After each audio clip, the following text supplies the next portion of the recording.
Afternoon, karating lang natin galing sa trabaho. So nandito tayo sa mga liko. Itong isa, laging nagtatai. Dahil pag nasobran din sa tubig, pero pinalitan ko yung ano niya, pagkain niya. Dati binili ko si Bimig, ngayon Pedrolac. So Pedrolac sobrang mahal lang 1 kilo niya. Nasa 65, 50 1 kilo. So yun, 3 linggo pa lang ito, yung isang week na yan. Ayan, tandang ko. So yung aso ko, makain na, pinakain ko na. So yung pusa ko, ito, makain din yung pusa ko. So pag nadating ako dito, itong manok, inana ko nito eh. Lumalaban sa akin. Ito naman yung isang biik ko. Ayan siya. So isang buwan na to, nung 5. Ponggol. Hindi ko lang pakain nga ngayon lang. So kasi nagkatrabaho tayo. Ito naman sa pala yung tain nito eh. Kahit anong ano ko dyan. Marami na akong napainom dyan na gamot. Ito mga pinapainom ko dyan. No? Ayan, iniipon ko lang dito mga pinapainom ko sa kanya. Ayan, dami na yan. No? So ipapausukan ko sila. Tapos papakainin ko muna. So habang linisan ko muna yung pupo nila. Ayan, linisan ko yung pupo niya. O yun, hindi ko muna linisan kasi pag linisan mo yan, inom ng tubig. So yun, pag nag-inom siya ng tubig, magkatae naman siya. Kaya ang pakala ko sa kanya sa tae. Ito naman sa punggol. Ayan, yan ang pupo niya. So lilinisin ko po yan.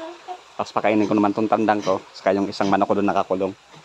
So dito tayo sa bahay ko. Ayan. Dito tayo sa bahay ko.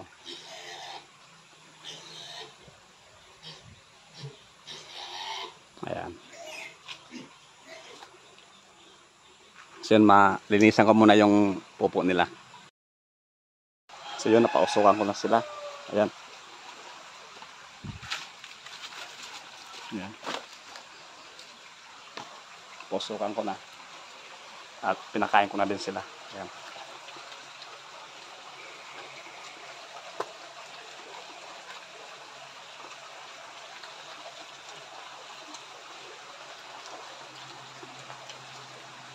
May ano, andun hindi makita oh. May tuko. Akala ko tuko yun. Andun ang tuko. Akala ko mulan. Kasi may pumatak-mata eh. Tuko. Yung palang huminilip. Tuko! Ayan ganun. Itong isa oh. Payat siya eh. Dahil nagtatay siya palagi. Paano kasi gusto niya lagi tubig. So nung pinalitan ko siya ng pagkain, ayan, umanono din siya. Yung tae niya, tumigas na din. Yan, kumakain na din siya. Yung isang biko, pirasog, malaki siya. 1 buwan na to. Ito, 3 weeks. Yan.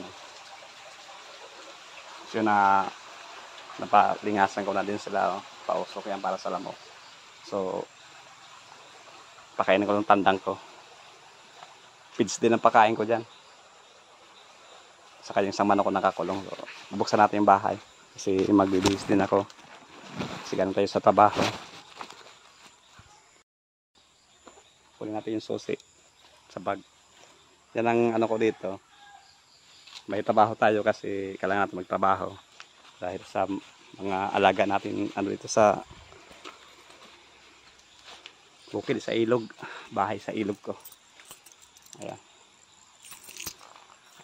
Sobrang busy ako sa trabaho ko, saka lalo sa barangay, dahil nag-service tayo sa ating barangay sa mga kababayan ko dito sa barangay Sinibara.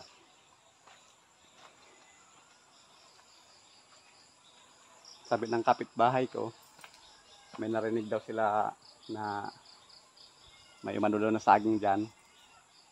Baka siguro may nagtiba ng saging dyan sa taas. So ngayong linggo, pupunta ko dyan sa taas. Magtitiba ako ng saging, mag-harvest ako. Ilalagdag ko sa pangbili ng pagkain ng baboy ko. feeds. Tapos manguha din ako ng puso dahil para may gulay yun sa bahay. So yun, update kayo mamaya pag pakain ko na yung manok ko. Tsaka pag-base din ako. So yun, dito tayo sa loob ng bahay. Makalat ang bahay ko kasi bihira lang tayo makaano na rin dito. Ayan. So nung mga madaling araw noon, mga 5, dito na ako.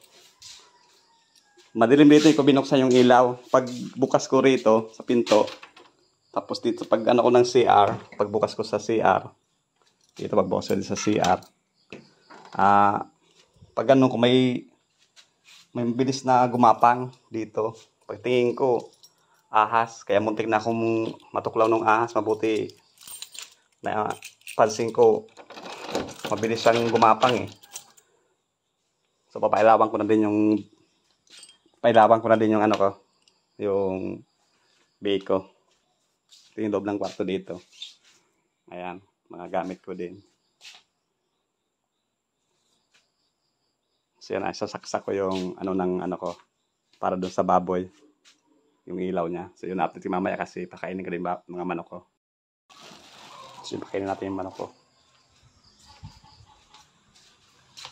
Ano yun? Ayun, lakas ng usok ko. Lakas ng usok. Kaya umano yung manok.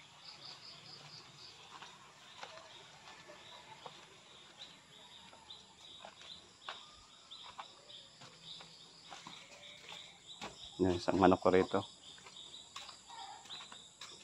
Kinulong ko yung isa kasi yung isa ko naglilim na doon sa puno ng malaking puno na yon. Hindi ko nga na asikaso dahil pag linggo nag-ano ko din sa barangay. Marami kaming ginagawa. Yan yung manok ko, pakainin ko na. Tingnan natin yung ano, ayan marami, may nag-ano siguro. May nagkamuti siguro nung ano ko. Yun, natumba yung isang ano ko. Ay, oo. Ayun, may nagtiba ng saging. Maraming nagnakaw. Ayun, Tapos, ayun, may nagbunot ng ano ko. So, gabi na. Hindi ko na ano. Ayun, may nagtiba ng saging rito.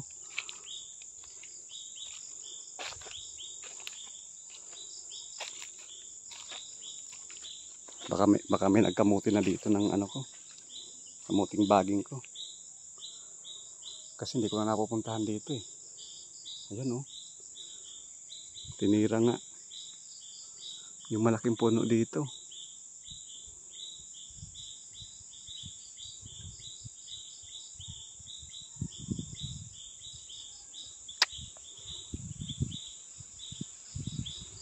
Hindi ko lang kasi naasikaso.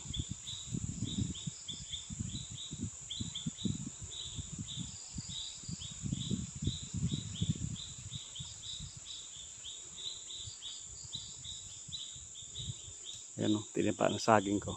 May nakaw. Malaking bulig yan. Hindi ko napansin, may tumira.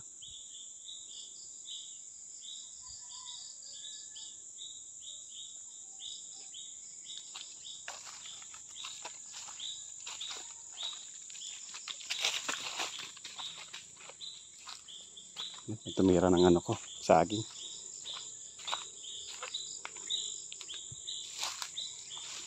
Madilim na rin kasi hindi na ako pwede pumunta ron dahil mahirap na, nag-iisa lang ako.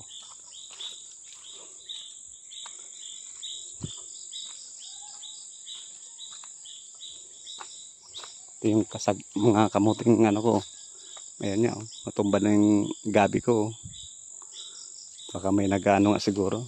May kinukuha nila yung laman ng mga ano ko. Ayan bagong tumba Hindi kasi ako nakapag-asikaso rito. So yun, napakain ko na yung manok ko, pakainin ko yung tandang ko. Tapos nag-i-bake din ako.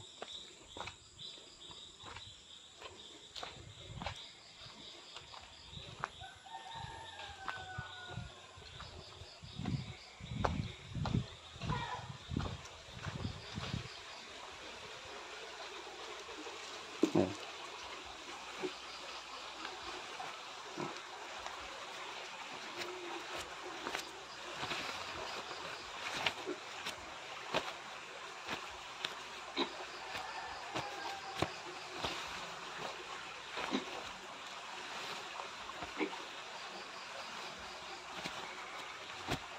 Hindi ko rin kasi nakasikas. May umano ng sago.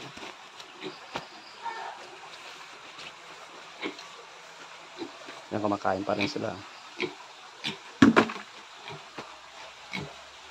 Kumakain dito. May tumira. Ayan. Ayan. So yun mag-base na muna ako. A few moments later. Base na tayo. Pupunta muna ako sa disorder namin. Mag-aan ako ng, may papel ako doon na pipilapan. Papasa namin kasi sa munisipyo. So, ayun, maraming salamat po sa panonood ng mga videos ko. Sana lagi panoorin at pakisupport naman ng YouTube channel ko. Maraming salamat po sa inyong lahat. So, ingat po palagi tayo and God bless you po. Ingat po tayo palagi. Bye-bye.